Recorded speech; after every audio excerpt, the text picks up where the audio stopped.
Well, listeners of the Notable podcast, we're hours of podcasting into this narrative as we cover the teaching here in life of Abraham.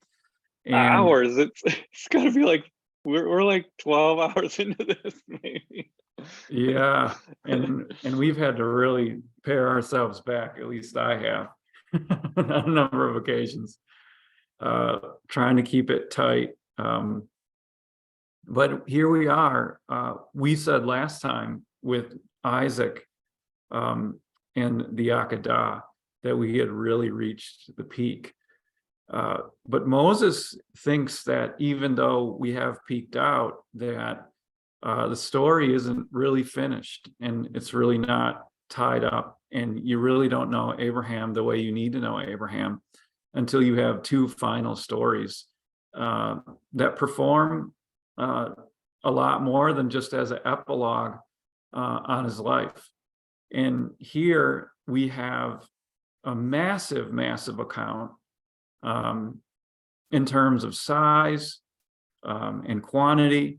But I hope by the end of this that you're also going to see that it's also in terms of quality, that this isn't a minor report in the life of Abraham.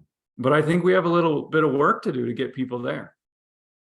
I think you're right. So, welcome. If you're new to the Notable podcast, it's the Notable podcast, not because it's notable, but because we're just sharing what's in the margins of our hearts and the margins of our Bibles. And we're going to be diving into Genesis chapter 23, verses 1 to 20. We're going to take the whole thing. And we're just going to go through this account a little bit at a time. You could call this a very strange death notice. This is a death notice. This is an obituary, if we want to use that term. But it is a distinctly Christian obituary, and it's actually, even within the biblical genre of death notice, it has some very distinctive and elongated, you might say, features about it. And so we're just going to go just a little bit at a time. And so, Jonathan, I thought what we could do is just read verses 1 and 2, and then I think we're going to talk for like half an hour about, maybe longer, on just those two verses. But this is Genesis 23, 1 and 2. It's a very simple report, but I kind of say this as a prayer to God, that, oh my God, thank you for this, and it's such explosive power in these verses. So it says, Sarah lived to be 127 years old. She died at Kiriath Arba, that is Hebron, in the land of Canaan. And Abraham went to mourn for Sarah and to weep over her. 2 verses. Yes. So Timothy, I think we can break down. It's like you said, 2 verses, but I think we can break down the 2 verses into 3 distinct categories. First of all, in the first verse and a half, you do get an obituary notice. So we want to stop and pause over that. And then you get the death story. So we find out as much as Moses wants us to know about how Sarah died. And then finally, we get a mourning scene. And so each 3 of those categories, I think we're going to see, is worth pausing over. And the first one is the obituary notice. And before I notice anything about the notice, I want to just make the very obvious observation that, biblically obvious, I should say, that Sarah is the only woman in the Bible to get an obituary notice. And so we're noticing the notice before we do anything else. Well, at least to this extent, Jonathan, like there's reports of women dying in the Bible, but the I think what's special about it is that, like, to be more specific, we get how old she was when she died, and Yeah, that it's an is obituary. absolutely unique. So I guess, like, to define an obituary, it's we find that they're dead and then how long they lived. That, maybe that's the simplest definition of it. Right. And so just to make this come alive, then Ruth doesn't get Eve doesn't get an obituary, and Hannah doesn't get an obituary, and Ruth doesn't get an obituary, and even Mary, the Theotokos, the mother of God, doesn't get an obituary, but Sarah gets an obituary. And I think the very best we can do on this, why this is to follow Luther, who thought that she gets an obituary notice because God, well, Peter considers her to be the mother of all believers. So she is that significant to women and to men that the Lord really elevates her to the status of really the mother of all believers. And so we're noticing the obituary notice. She's Yeah, a very, very, she's a very, very matriarch. big deal. She's the matriarch, to put it that way. Abraham and Sarah. And there's now, just to notice what's in the obituary notice, we get two things. The first is her age. And we'll say something about that. And then we want to say something about where she died. So first of all, she dies at 127. And interestingly enough, the Hebrew always writes out these kinds of reports of years. So in the Hebrew, it says 120 and 7. And so it's really lengthened. It's a long way of reporting years. And what's really interesting is the ancient commentators, just because the obituary is so short, and it's quite astoundingly short. We don't get any, we get no reports about Sarah's famous chocolate chip cookies or her presidency of the Kiwanis Club or anything like that. It's agonizingly short. And so people, ancient interpreters, arguably they made something out of nothing with the obituary, and they would read the Hebrew, which says she died at 120, and they came up with this really interesting interpretation that says that the obituary is trying to communicate that she was as beautiful at 100 as she was at the age of 20. So the ancient interpreters wanted to come to this conclusion that she aged apparently really, really well. And that Moses is suggesting that there's no evidence to that effect. But this is a way of us just noticing really how short this obituary notice really is. Yeah, thanks for that. So I hadn't read that, Jonathan. That's an interesting little thing. Like, in other words, she died like Moses did, and his eyes weren't dimmed, and his vigor hadn't left his body, but he still died. And then we're told geographically where she did die. What's left out is like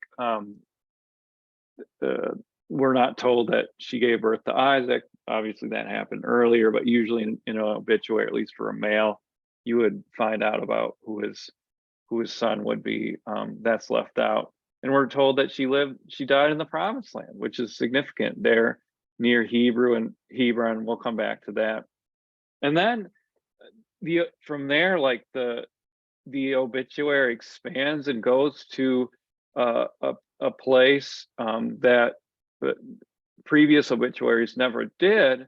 We're gonna at least find out next that the circumstances for her death. I don't think that we're told how she died. That's left to mystery. But we're told that one thing about the circumstances of her death, and it's that Abraham wasn't there. He has to make either a short or long journey. We're not told how long or short it was, but he has to go to her to mourn. And some people think that he was maybe off in Beersheba. Maybe it was sheep shearing season, conducting business or something like that. It would be going way too far to suggest that they're living separate lives. Certainly not. And you can't arrive at that conclusion based on the emotion that Abraham expresses, and we'll look at that in just a moment. But he has to. This isn't one of those fairy tale endings. It's not that after like those couples that are able to hold hands as after 50 years of marriage, and one ushers the other into eternal life. It's more like that iconic COVID photo that where the couple's hand is on the window and they're separated, and there's so much tragedy and pain in that. And I think Abraham's gonna feel that deeply. We'll see that. But it's a significant report from the Holy Spirit. They weren't together. It's hard. It's hard when you realize that, because the text says Abraham came, and then we're going to talk about the mourning scene. And so the Holy Spirit does make it clear that Abraham was gone. And I think a sensitive reader there is going to, at least in my case, I had to work through my own thoughts and feelings about that. Like, one of my first reactions to that was like, why was he gone? Like, didn't he know that maybe she wasn't well, or like what happened? And then I had to work through that, and I arrived at the same place he did, based on the mourning scene, that it couldn't have been that Abraham knew and left anyway, that she was near death. Something happened that created a rupture that made it so that he wasn't able to be there. And we don't know much about the way that Sarah died, but we do know that much. And that is not insignificant for us as Christians. There's a Christian song that has lyrics that I haven't forgotten, and I wish I knew. I tried Googling it, I couldn't find it, but there's a Christian song that talks about how death interrupts, and that's the language there, that death interrupts. And it's always stuck with me, because it's reminded me that death is never convenient. It's never nicely timed. It's not expected. And what so often happens, even in Christian lives, even in Abraham's life, is that you do not get one last goodbye, and you don't get one last hug, and you don't get one last conversation where you can button everything up nicely. And I have to believe that, because I've talked to him, that there's Christians listening to this who are thinking about that. Like, there's one last conversation you wish you could have had, you didn't get to have it. And that's part of like the angst of life in this world, is that this world, it does include death, and it calls for eternity. I want to say that on the one hand, it calls for eternity, but on the other hand, it also helps us breathe. It's important that here we see the father of believers, the original blessed man, the Lord promised him blessing. The original blessed man does not receive this perfect buttoned up, and it's a reminder for all of us that the Lord isn't singling us out when we miss a flight, when we miss a conversation, when we don't quite have everything buttoned up in a relationship just the way we hope. That's the way death is and life is in this world. And that's exactly right. And that pain, there's so much pain that goes into the rest of the verse. It says that Abraham went to mourn for Sarah and to weep over her. And I guess I just wanted to say that description, this mourning scene, is the first of its kind in the Bible. Like we don't get a report of Adam mourning over Eve or vice versa or anything like that. We usually get a report of years of offspring and the fact that they died. And here, for the first time in Holy Scripture, we see bitter mourning, and you can actually hear, if you listen closely and sensitively to the word here, this is audible. This is a great cry. This is weeping. And if you so you got to hear that deep down. You also have to notice like the positionality of his body. He is like, it's not just over her in the sense of this is emotionally, this is actually location. This is location. So you have to see him cradling her dead body in his arms. Like we're invited to do that. And he's not standing. Maybe he's on his knees, maybe he's sitting, and the tears and the cries are coming down to us here thousands of years later. And we know that because the next verse says, because verse 3, then Abraham rose. So and he rose from beside his dead wife.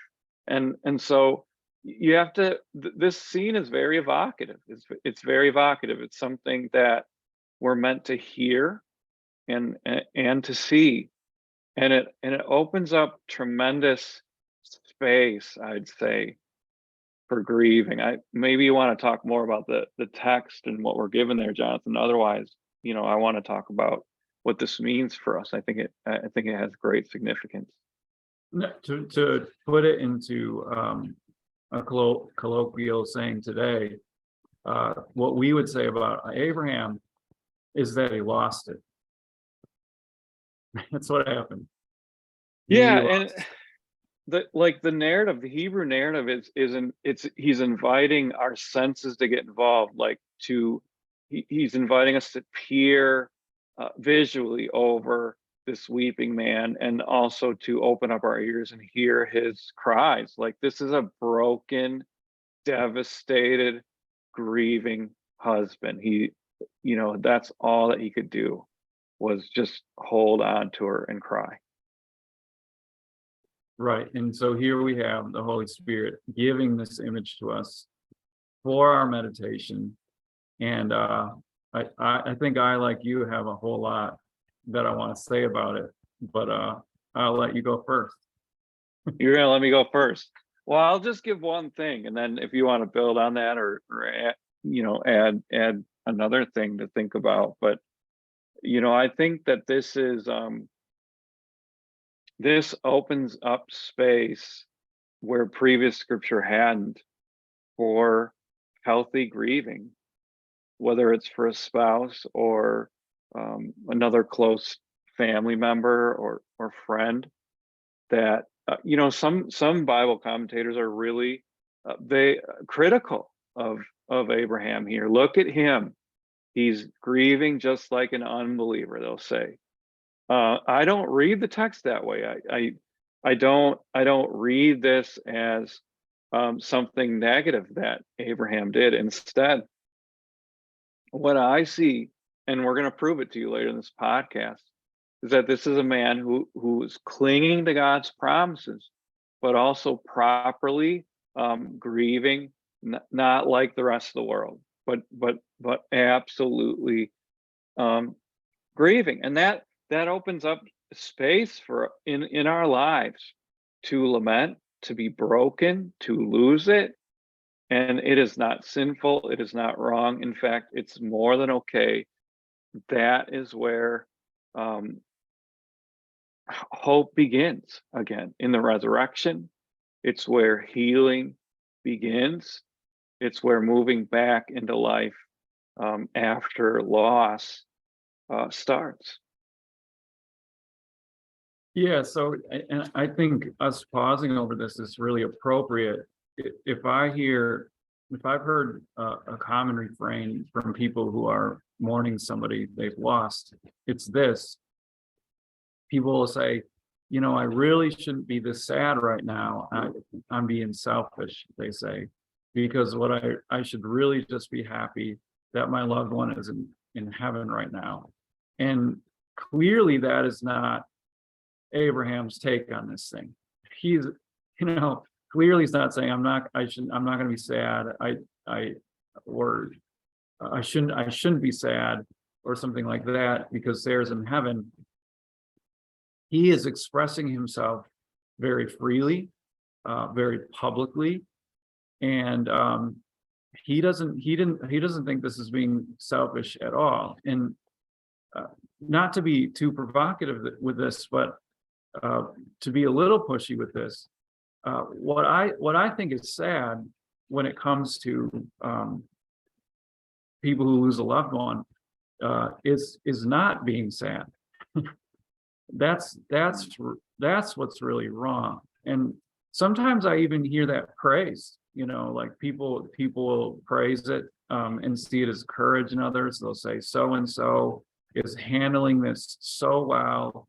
I would if that had happened to me, I would be such a mess, but they are so put together right now. They're handling, and they look at it as a form of courage, and they almost lionize this kind of hardness against grieving and count it as virtue. And they say that it's some kind of courage. And I want to say three things about that. First of all, just to say, in support of this idea that this isn't courage at all. It is either it's one of three things. Not courage. It's one of these three things. It's either that person is grieving in a way you don't know. You're not aware of it. Maybe they're doing it in private, and that's probably the majority of what's happening. Is somebody is grieving in another context. So be aware of that. They're probably not keeping it together as well as you think. It's just happening in another place.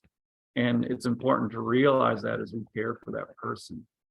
And then B, it can't be courage, because if they're really not sad, like if they really do have it together, that's not courage, because what's happening there is, as many people have observed before me, that we're sad about losing someone to the proportion that we love them.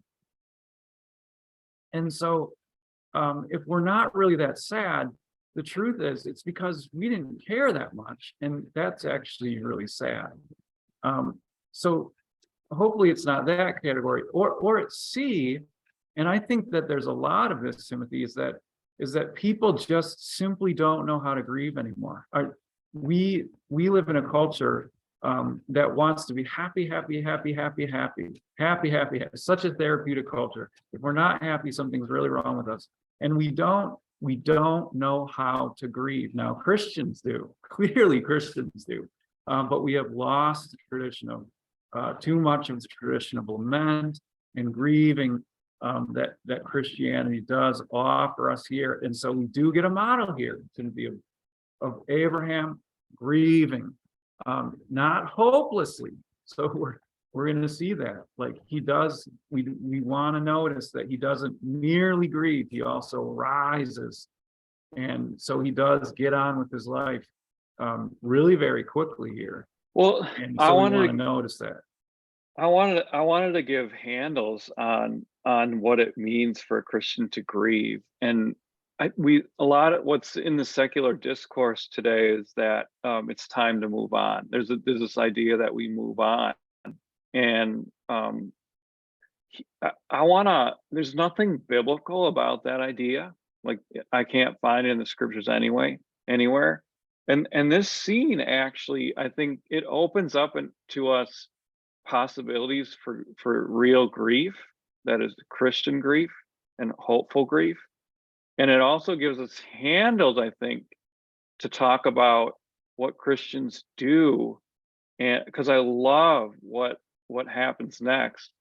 he weeps over her, and like I talked about how that's positionality, but then it says Abraham rose, and I love that he doesn't move on from Sarah. And in fact, this is a little bit of speculation, and he wasn't. He made some marital mistakes earlier that we saw, like when they invited Hagar, and became sort of this kind of crude and gross threesome. But they quickly sent her packing, and he stops being a part of his sexual life and part of his marriage very quickly.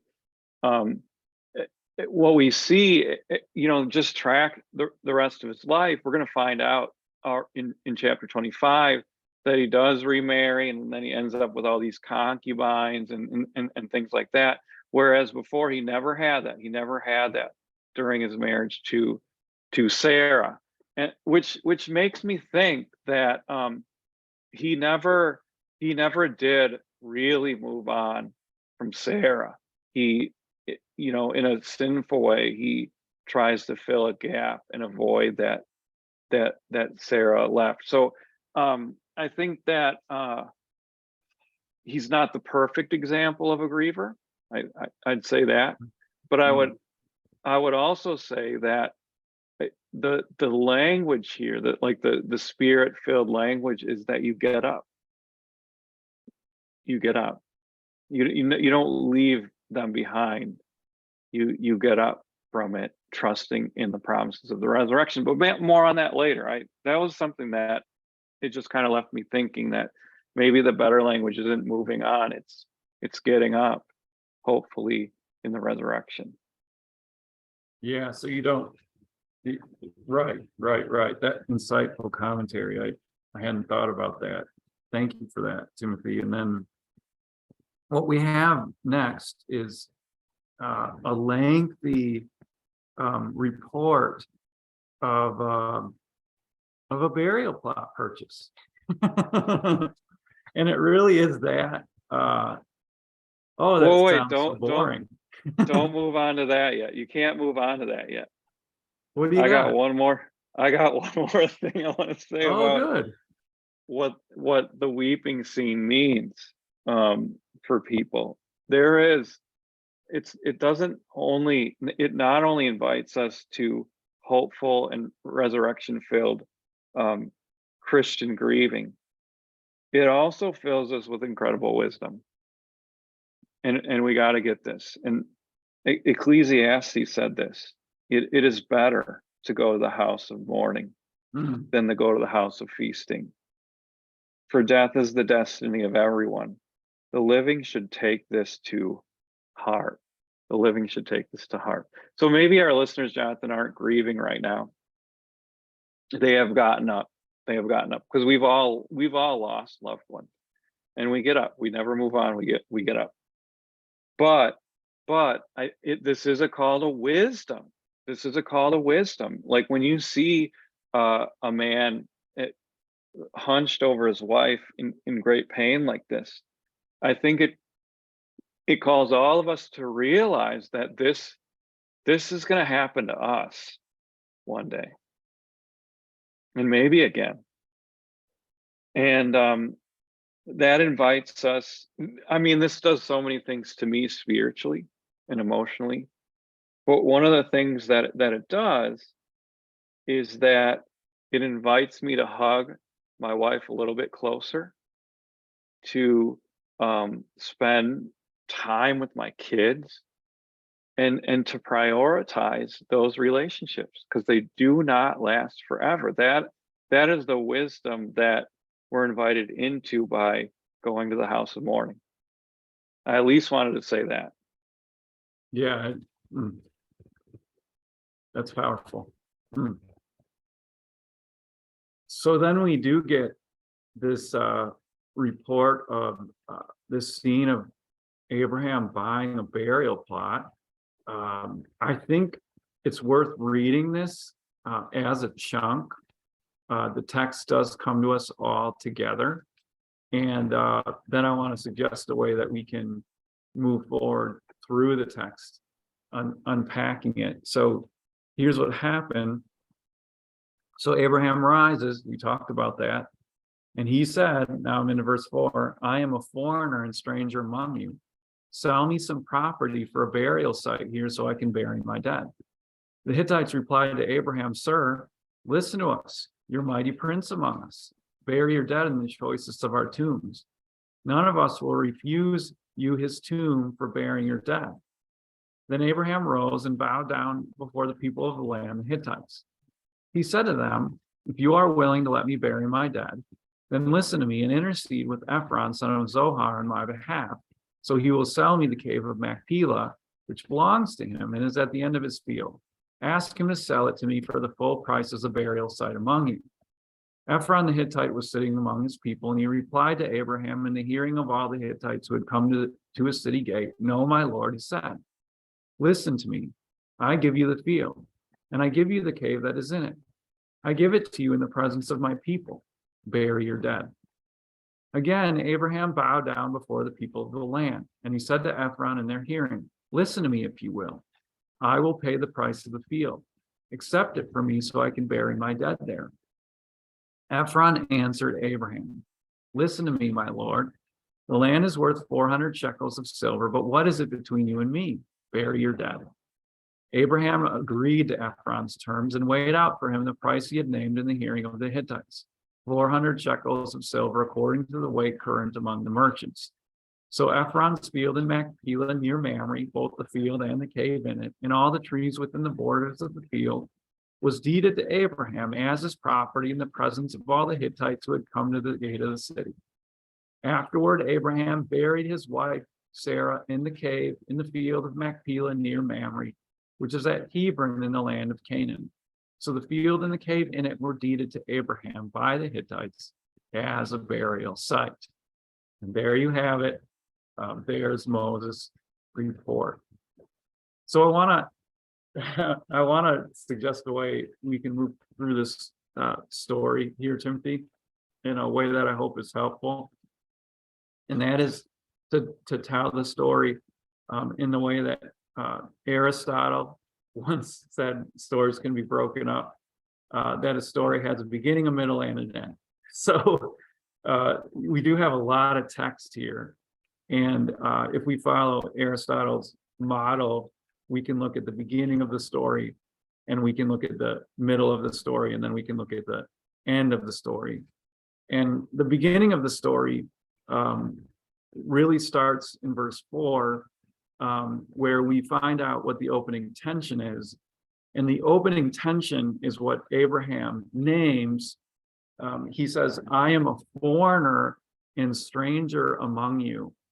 Now, we're going to make a much broader application of this, and the writer of the Hebrews is going to make an even broader application of this. He picks up this language, this exilic language, we could call it language of exile, and really pushes that language forward. And so Abraham does give a testimony here of his traveling, unlanded, if I could use that term, status. He's to use legal language that has a little bit of baggage today. He's a resident alien. That's what he is. He's a resident alien. And because he's a resident alien, legally, he does not have the right to purchase land. That has to be granted to him. He does not have the right. And so he's recognized, this is the beginning of the story. He says, I recognize I'm a foreigner and a stranger here. I don't have the right to buy deeded property here, but can you sell me some property here? And that's the beginning of the story. International land law is what we got going on. Yeah. So Jonathan, I'm a little bit upstream for you about the beginning of the story, but thank you for like introducing the tension of the plot. Like I said, I'm a little bit upstream, and I just want to comment on the existence of the story at all for a second. This is very strange. This is very strange. Like we are going to get some very strange surprising, astounding, almost mind-numbingly boring details about a real estate transaction. This is like, this is, nobody does this, John. I've never, not in modern day culture or in secular or biblical literature. Nobody's like, let me tell you about the contract details and all the haggling that my agent did, and what my lawyer, if you're a lawyer, state for real estate transactions, what they did for me. What they say is I bought a burial plot, or I bought a new house, or something like that. So this is we want to win some applications and some understanding about why this is here. But you're right, the introductory tension, and we'll uncover this more in a little bit, is he needs a burial plot, and he's got nowhere to put her dead body, as the text says. And what becomes obvious right away is he's not going back to where he came from. Yeah, and even there, Timothy, like you got into it, like it's inconceivable. Like I don't mean to press on anybody's modern day sensibilities by saying this, but it's apparently inconceivable to Abraham to just burn her body up and be done with it, or to transport it to another location or anything like that. He is adamant that she's going to be buried on a property that he would own. And so that's significant to this story. Well, yeah, and Jonathan, we could do a little apologetic too on the holiness and the sacredness of the human body. This is a step below, a huge step below. But when my dog died, what do you do? How do you dispose of the body? And even that language shows that it's pet, But I couldn't, in New York City, you can just bag it up and they'll take it in the trash. That's what you can do. I learned that, and I couldn't. So I took him to the local vet, his vet, and paid him $50. And I kind of think that then they put him in the trash. But I felt better about it. Like I felt better about it. Like I didn't do it. I paid someone else to do it. But like, I think burial plots. Well, maybe I shouldn't opine about burial plots for pets. I won't do that. But it is a sign of the sacredness of humanity, and the fact that we believe that there's more, that we don't just take our loved ones who have died and bag them up, so to say. Like he's gonna do something more with their body. Right, and this is where, like, I've gotten questions as a pastor, or even like I've had people say to me, Pastor, I wish you would have done more teaching on this before this happened, because the culture is swiftly evolving.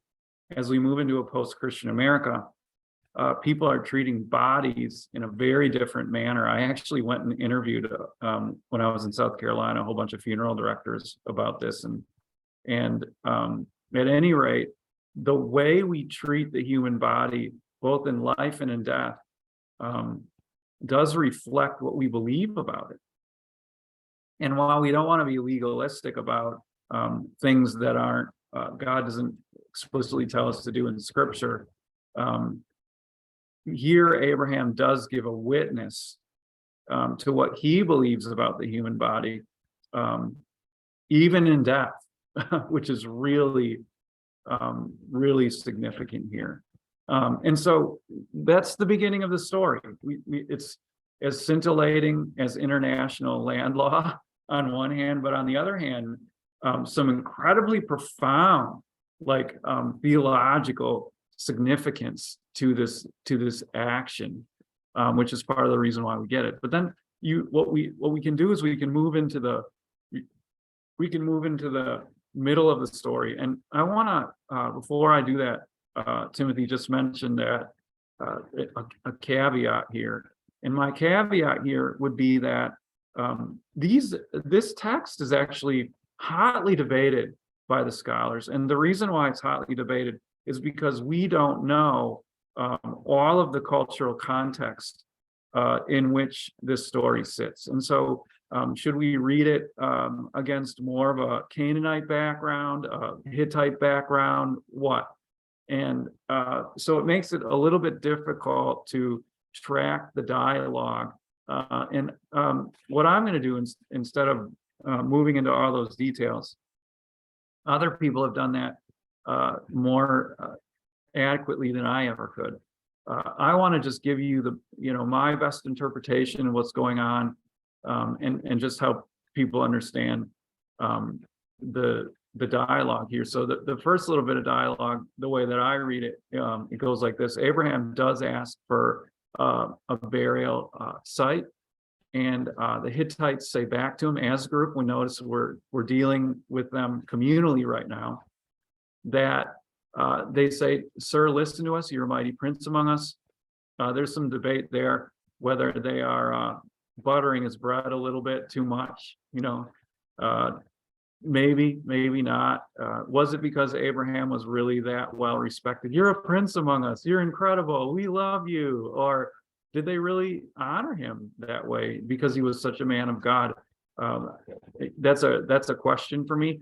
At any rate, they say, bury your dead in the choicest of our tombs. So none of us will refuse you his tomb for burying your dead. And so Abraham says, I really would like some property. And they say you can borrow some of ours, which is kind of like saying, I would like to buy your car. I really need a car. And then you say back to me, well, you can borrow it. It's not really yours, and it can be commandeered back at any time. Right. You seem to want me to weigh in. I agree with you. So then we're still really in the middle of the story, and Abraham goes back at it, and he bows down before the people of the land, the Hittites. We could talk more about that. Let's see if we do. I'm not going to right now. And he said to them, if you are willing to let me bury my dead, then listen to me and intercede with Ephron, son of Zohar, on my behalf. I'm going to pause right there and say, this is really smart negotiating. He wasn't getting anywhere with the group. And so what he does is he singles out one person in the group. So he got stonewalled, basically, is one way you can read it. And so he says, okay, I'm going to try something else. Can you talk to Ephron, son of Zohar, on my behalf? He's got this site I'd really like. It's called the Cave of Machpelah, and it's even at the end of the field, which is a clear way of saying, look, I'm not going to have to trespass across anybody else's property. It's right over there, no big deal. Look, would you ask him to sell it to me for the full price of the burial site among you? And so he's trying to do anything possible to get some traction on this purchase. So then he says, no, my Lord, listen to me. I give it to you. I give you the cave that is in it. I give it to you in the presence of my people. Bury your dead. So Ephron comes back, and Timothy, I don't know how you read this. Is this just negotiating? I'm not quite so certain about it. I do read it a little bit more cynically. Could be just Ephron doing respectful ancient Near East Oriental negotiating. I don't see it that way. Ephron is offering here a land grant in his verbiage, and anybody who knows anything about legal contracts back then knows that a land grant can be taken back. There's no deed in court, no nothing. So if Abraham accepts this land grant, sure, I'll take it. Ephron's family at any time could have taken it back. So this isn't a real option. It's how generous Ephron, right? But not really. Like he could have taken it back at any point. And I'm gonna stop right there and say that's the middle of the story, right there. Abraham's getting stopped at every point. And I think, Jonathan, like this is an interesting time to just stop and reflect, reflect hermeneutically. And what you always have to do when you read the scriptures is you read the scriptures either up or down, like the action of the story, you read it up or down. In other words, you can read it you can read it up and say, wow, look at the generosity of the Hittites here. They are just willing to give and give and give, but Abraham is so insistent he's got to own it. And you kind of read the Hittites up and you read Abraham down, or you read the Hittites down and read them as saying just stonewalling and being oppositional and saying, but doing it very so politely. And really, one of the things I always struggle with is what is the role of the eighth commandment in hermeneutics? And as you read the scriptures, like how do you take people's actions in the kindest possible way? And should you do that when you're interpreting the scriptures? But I don't have an answer to that, but I just want to notice that you can read this text, this negotiating phase is, all the scholars agree, it's ambiguous. Like we cannot sort of grasp it, whether to read it up or down. Yeah, there's what's in the problem that we're dealing with. Let me illustrate the problem and talk about the problem for a second, and then talk about why it's at least interesting to consider the story downward. The problem is that cultural codes, which we're walking into here, if we were negotiating in modern day America, we get all the cultural codes. We know when somebody's slamming us or when somebody's putting up roadblocks and things like that, because we know all the cultural codes. We don't have the cultural codes, so it's hard for us to read these interactions, all the subtext, we might say, underneath all this stuff. But one scholar makes a pretty convincing case that what you have here and is part of what you have here is here is Abraham, who ironically, in God's view, he is not just the prince of the land, he is its king. God had deeded the whole thing to him. We know that. He promised it to him. And here's Abraham at the end of his life, at a particularly vulnerable moment in his life.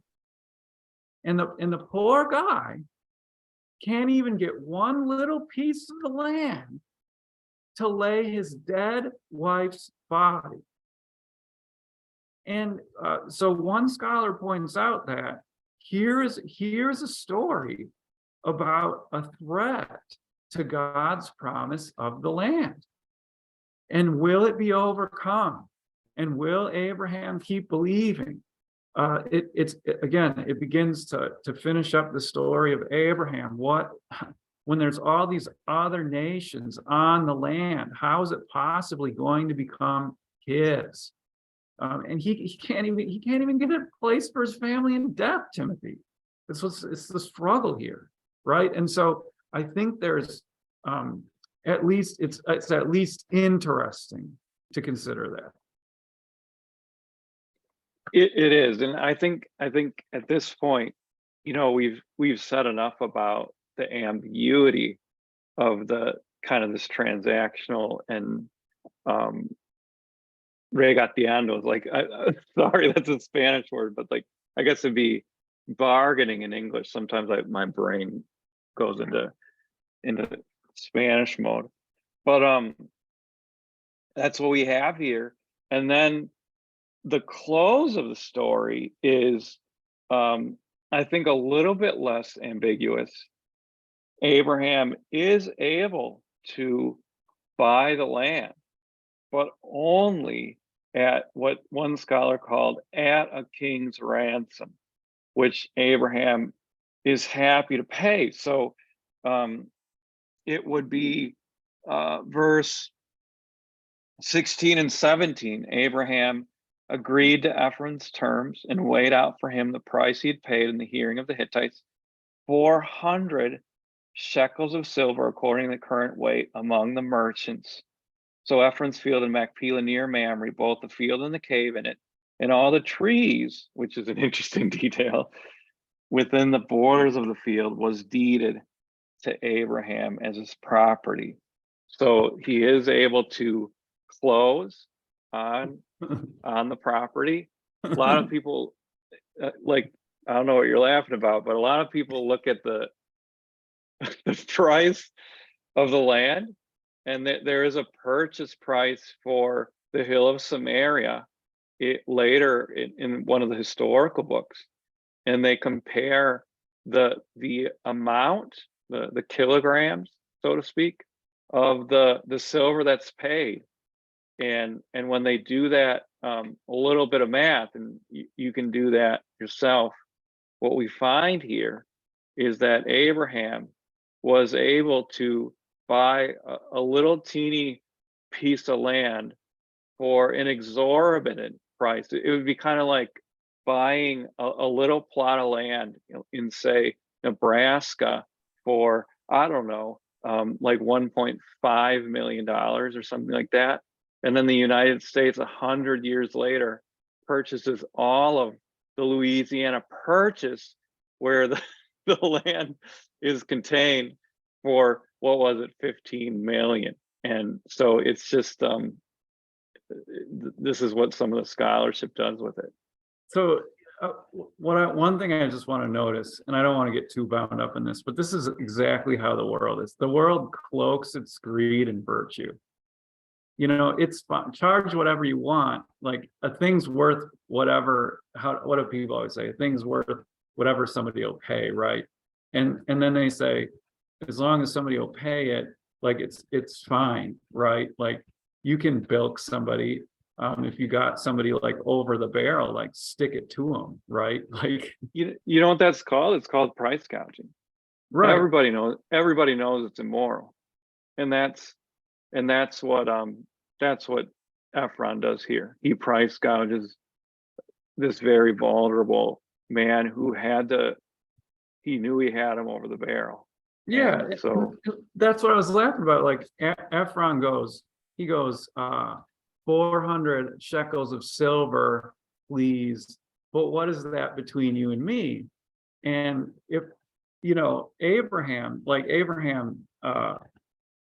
who knows, he was so vulnerable and sad in this moment. He must have had to bite his tongue. I don't know. But if I would have been standing there, I would have had to bite my tongue too, because in my head, I would have been like, what is that between you and me? I would have said a lot. This is ridiculous. You're trying to make me buy a pencil for $75. Like, this is way. Anyway, Abraham was over a barrel, and so he does it. He does pay it. He buries his wife. We notice all of the legal language here. We should notice all of the legal language. He does lock this down, and does that finally by burying his wife there. And now we got to talk about why the Lord cares about this so much.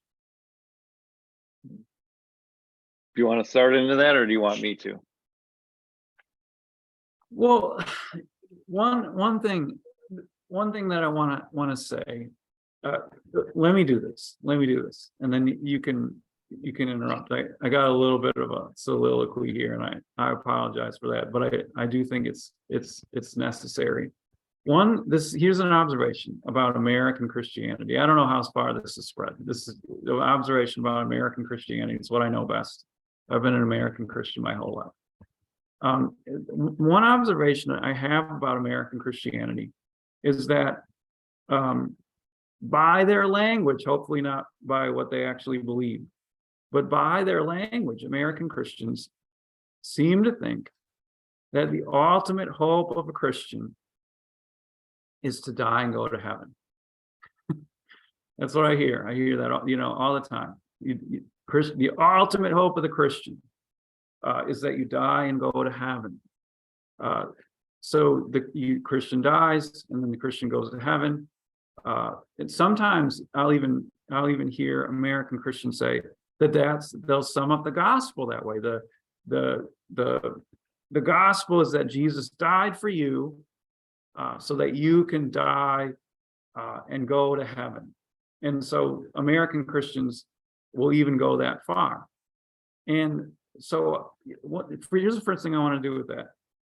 The first thing I want to do with that is affirm that dying and going to heaven is a truth of Christianity.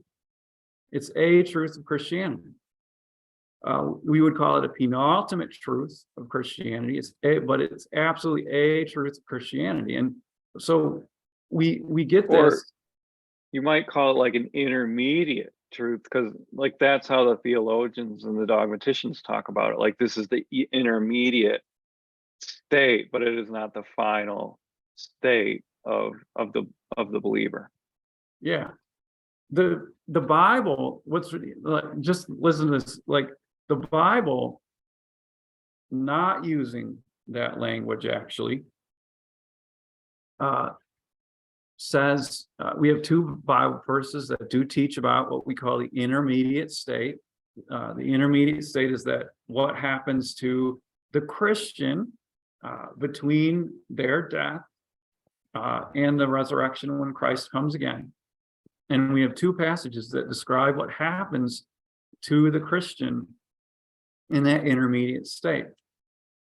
One time, Jesus said to the thief on the cross, "Today you will be with me in paradise." So that word "today" indicates that Jesus is talking about the intermediate state, so that the thief on the cross, you could rightly say that he died and went to heaven. Now, that's not exactly what Jesus said. Jesus said that he would die and go to paradise.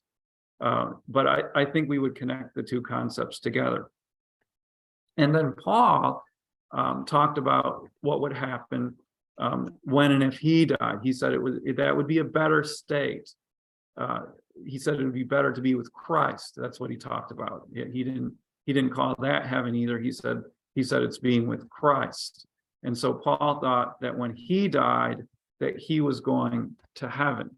So we have two verses that taught that establish the truth of the intermediate state, that a Christian dies then and goes to heaven. But it's interesting and telling that we actually only have two clear verses in the entire Bible that talk about that, which should tell us something. That is a hope of Christianity. It is not the hope of Christianity. Really something else is. And Jesus told us what it was. Jesus told us that the ultimate hope of the Christian is that we will have a new heaven over our heads and a new earth under our feet, and we will be resurrected from the dead, living with him in a new creation. That's what he taught. And so I want to be clear with this. Who taught that somebody dies and goes to heaven ultimately, and that's the ultimate state of a person? Not Jesus Christ. That was Plato. That was a Greek philosopher who taught that, not Jesus Christ. The ultimate state, the ultimate hope of the Christian is that you rise, not that you die, but that you rise from death. See, it's the opposite. You rise from death with a new body, and you live in a new creation. And I there's a lot that we could say about like the nascent Gnosticism of modernism and how that influences the church and also its ministries. Like we often divorce people's physical realities as the church when thinking about their care. Like the church becomes utterly and only concerned with their souls. That's what we talk about, their souls, as if that's the only thing about a person that matters, and we just need to get them up in heaven one day. And so that has implications like that. It's just huge ramifications. But I want to talk more about, I don't know if you're ready for me to do this, but I want to talk more about what this means for Abraham and for us is that Abraham was believing that God's best promises happen post-mortem. So I want to consider this with everybody. Like God had given to Abraham already way back in chapter 12 when he started this thing. He said, "You're going to be a blessing for all nations. You're going to be granted this land." And the truth of the matter is that in death, Abraham owned a tiny little cave in a little land with trees on it. That's it. That's all he had when he died. He also had a son who was not yet going to be the one that's going to bless all nations. So what I'm saying is that in life, in a sense, God gave to Abraham what we would say is like daily bread. And when he died like the book of Hebrews says, he died believing that God's best promises were still coming, that God's best promises were in Jesus Christ, that God's best promises were that he really would inherit the land, that he would rise up with his wife and with his own body to reign in the promised land. And so he buries Sarah there as a kind of anchor. He really does drop an anchor here in God's promises in a way that there's no takebacks, like, or the very difficult ones, like you'd have to exhume your beloved wife to do a take back, and it's not something that's on his mind. Yeah, so if I could be a little provocative, and I don't mind doing that. People can be charitable to me and interpret my words in the best possible way. Be a little provocative to get people to think about this. After Sarah died, Abraham did not rise from beside her dead body and say, "Well, that's it. God has kept all of his promises to Sarah. It's over. She died and went to heaven." That's not what he did. What he did was he rose, and then he said, "I want to buy a burial plot." And they said, "Let you borrow one." And he said, "No, I really want to buy one." And they said, "We'll give you a land grant." And Abraham said, "No, I really want to buy one." And they said, "We'll pay $1 bazillion for it." I'm being a little hyperbolic. And Abraham said, "Deal." And what he did was, he's like you said, I love the metaphor of anchor.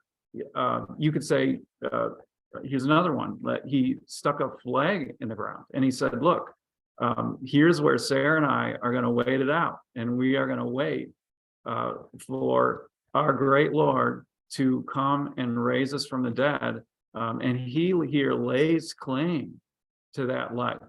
He lays claim to that life. And I would even argue for a second that is why he buries her. That's why he buries her. It's the same reason why we bury Jesus. We come to church, Orthodox Christians come to church, and every Sunday, what do Orthodox Christians do? We say that Jesus was crucified, died, and buried. We say it every single Sunday. And sometimes I worry that Christians think that the reason why we note Jesus' burial is so that we all know that Jesus really died. And if we think, I know what that is. I know why we say that. So we know he really died. And if we say that, then we're only halfway there. Because it does mean, burial does mean you really died. You don't bury a person unless they really died. But you also bury. Well, hopefully. Yeah, right, right. Oh man, oh pray. But there's those stories, you know. yeah, you have the other side of this, that why do we bury things?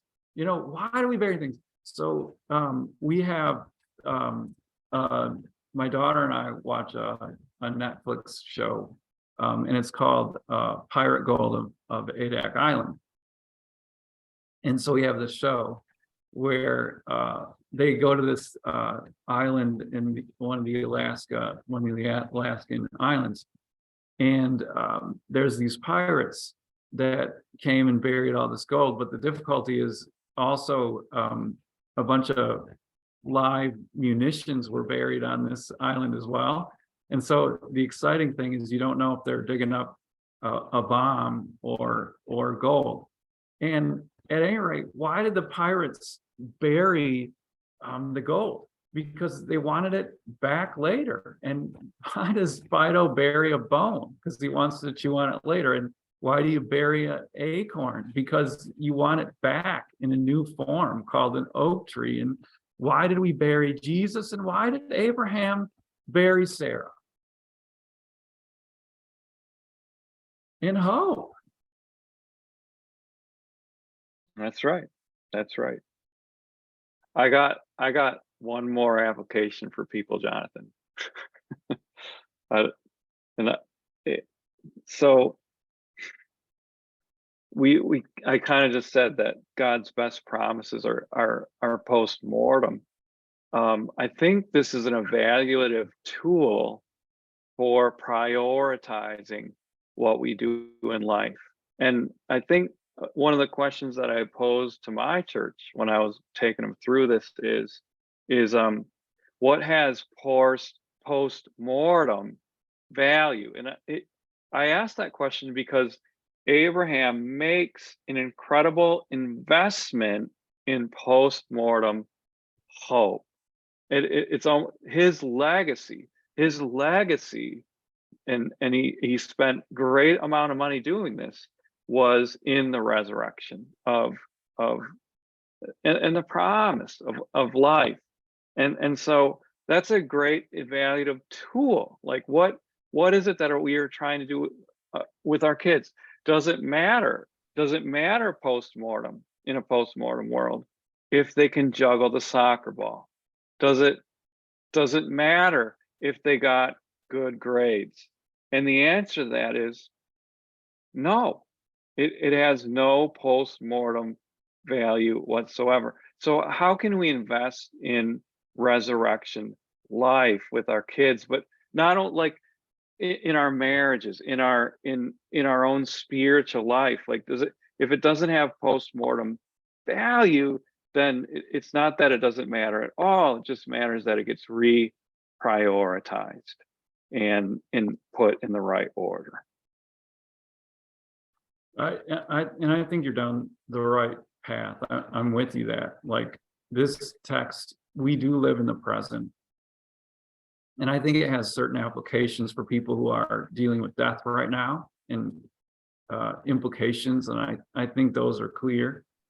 But it also has implications for those of us who are living our lives right now.